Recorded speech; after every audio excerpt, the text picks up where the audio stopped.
जी भर के रोने दे मुझे ए दोस्त, एक ही लड़की का नंबर था, वो भी जुम्मे में मौलवी की बातों में आकर डिलीट कर दिया। मौलवी ए तू चंगी नहीं की थी। पप्पू, अब्बा जी मुझे कल अपना हमसाया कह रहा था कि मुझे अब्बा कहा करो, मैं तुम्हें 200 रुपये दूंगा। अब्बा तुमने क्या कहा फिर? पप्पू, मैंने कहा कि मैं इतना बेगैरत नहीं हूँ कि 200 की खातिर तुम्हें अब्बा कहूँ। अब्बा खुश होते हुए शाबाश बेटा शाबाश। पप्पू, अब्बा फिर मैं 500 में बात फाइनल कर आया हूँ।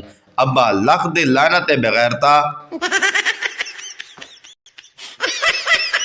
सरदार, बेटा गेस्ट रूम में 2 बिस्तर क्यों लगाए? बेटा, बाबा घर पर 2 मेहमान आएंगे। सरदार, कौन? बेटा, एक अम्मी का भाई और दूसरा मेरा मामू। सरदार, ओ खुदाया हम भूल गया, हमारा भी तो साला आ रहा है, चल एक बिस्तर और लगा दे। एक सवाल परेशान कर रहा है, अहले इल्म रहनुमाई फरमाए कि कामयाबी पूरा जिस्म छोड़कर सिर्फ कदम ही क्यों चूमती है?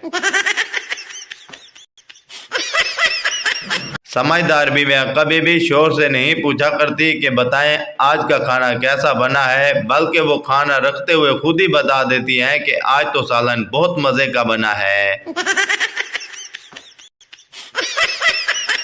अर्ज किया, बड़ी कोशिशों के बाद वो पहली बार हमारे घर आई थी फराज, और अम्मी बोली जा बेटा बहन के लिए समोसे ले आ। हर बात के जवाब में मुस्कुराहट ही बेहतर है, क्योंकि हर किसी को गोली तो मारी नहीं जा सकती। डॉक्टर, रात को टेंशन के साथ सोने से आपकी सेहत खराब हो सकती है। मरीज, तो क्या डॉक्टर साहब बीवी को मेके छोड़ रहा हूँ?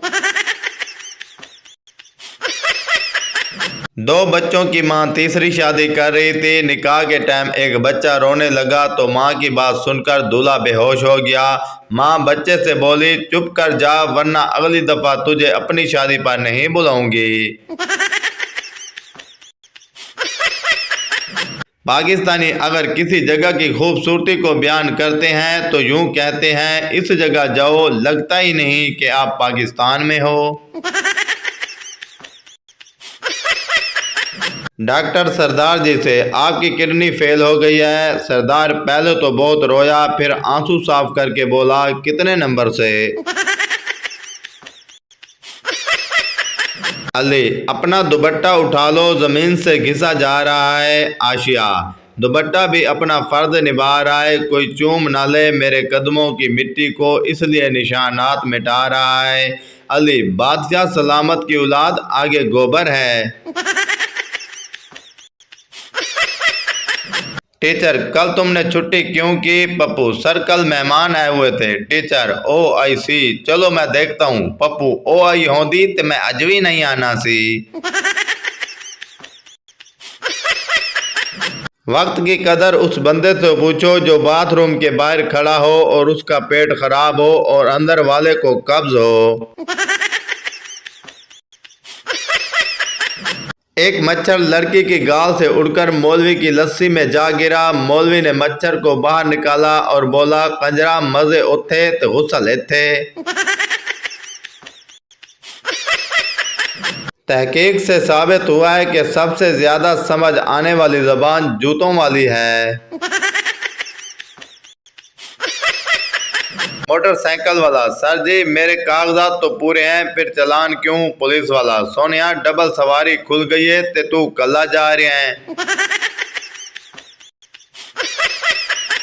घर में मेरी बात की बहुत अहमियत है, कुछ भी पकाने से पहले मुझसे मशवरा किया जाता है और फिर जो मैं कहूँ वो नहीं पकाया जाता।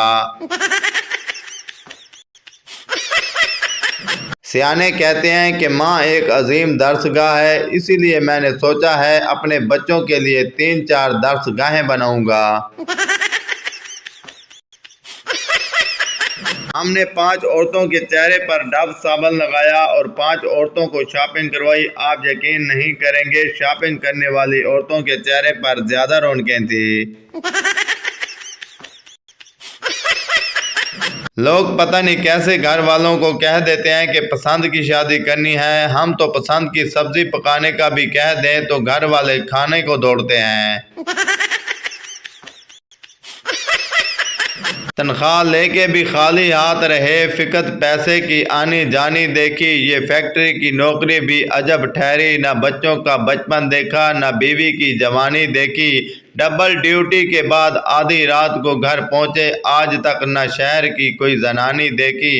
बाकी तो एक तरफ बेगम को भी सोया पाया, आधी रात को अपने ही घर में वीरानी देखी। जिंदगी में दो बातें हमेशा याद रखना, एक कल बताऊंगा और दूसरी परसों। ठीक है, वीडियो का इंतजार करना। मैंने कभी ईंट का जवाब पत्थर से नहीं दिया, बल्कि वही ईंट उठाकर मार दी। अब पत्थर कौन ढूंढे। उर्दू ज़बान को फ़रोग़ दें और अंग्रेज़ी के अल्फाज की जगह उर्दू के अल्फाज इस्तेमाल करें। मिसाल के तौर पर एयर होस्टेस हवाई हसीना, नर्स दवाई हसीना, लेडी टीचर पढ़ाई हसीना, मेड सफाई हसीना, वाइफ लड़ाई हसीना। आज तक समझ नहीं आई कि ओके की जगह के और गुड मॉर्निंग की जगह जीएम लिखने वाले 2 सेकंड बचाकर क्या करते हैं। और ये हुम वालों ने तो नाक में दम कर रखा है, ऐसा लगता है कि जैसे भैंस से बात कर रहे हैं।